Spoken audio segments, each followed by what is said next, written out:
Salam dostlar, bugün xalq təbabətində qaraciyər dostu olaraq tanınan adi alaqanqal bitkisi haqqında məlumat verəcəm. Elmi adı ilə Silbium marinum olaraq tanınan bitki Türk ədəbiyyatında dəvə dikanı olaraq adlandırılır. Alaqanqalın tərkibi olduqca zəngin bir bitkidir.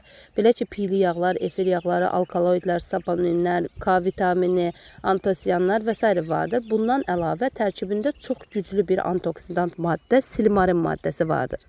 Antioksidantlar isə dostlar, bildiyimiz kimi bədəni xroniki xəstəliklərə qarşı immun sistemini artıran, ümumiyyətlə hüceyrə yaşlanmasının qarşısını alan xüsusi kimyəvi bir birləşmədir. Antioksidant olan silmarin maddəsi həm öd kisəsi, həm də qaraciyər xəstəliklərinin profilaktikasında və müalicəsində əsas bioagent hesab olunur. Yəni, hüceyrə və toxumaları bərpa edir, iltihabi prosesləri aradan qaldırır. Yəni, tam bir hepatoprotektor, qaraciyər qoruyucusu funksiyasını yerinə yetirir. Qaraciyərin bütün iltihabi xəstəliklərində, hepatitdə, sirrozlarda, dalaq xəstəliklərində, öd yollarının iltihabı, öddaşı xəstəliyi, kolit, xolesistit, həmçinin şəkərli diabet xəstəliklərinin müalicəsində olduqca faydalı bir bitkidir.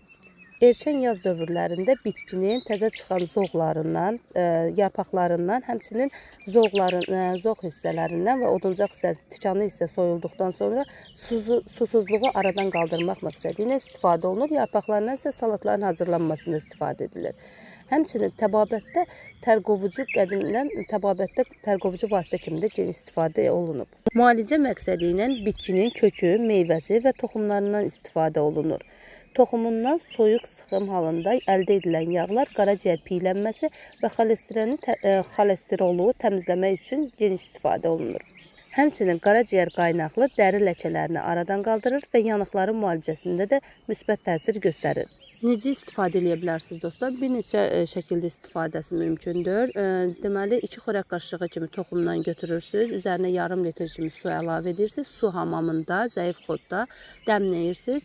Hardasa suyun yarısı qalana qədər dəmlənir. Ondan sonra gündə 3 dəfə yarım stəkan kimi qəbul edə bilərsiniz. Eyni zamanda mən məsləhət bildiyim isə bitkinin toxumlarını üyüdüb 1 çay qaşığı kimi, əgər şəkər xəstəsi deyilsinizsə balla qarışdırıb yeməyinizi tövsiyə edirəm. Yox, şəkərli diabetə meyillilik varsa və yaxud da şəkərli xəstəsinizsə, bala qarşı allergiyanız varsa kefirə və ya qatığa qata bilərsiniz. Eyni zamanda suya da qatıb, toz halında suya qatıb o şəkildə də qəbul edə bilərsiniz. Gündə 3 dəfə qəbul etmək mümkündür, 21 gün müddətinə. Beləliklə dostlar, dəstəyiniz üçün səhifəni bəyənməyi və paylaşmağı unutmayın. Sağ olun, sağlıqlı qalın.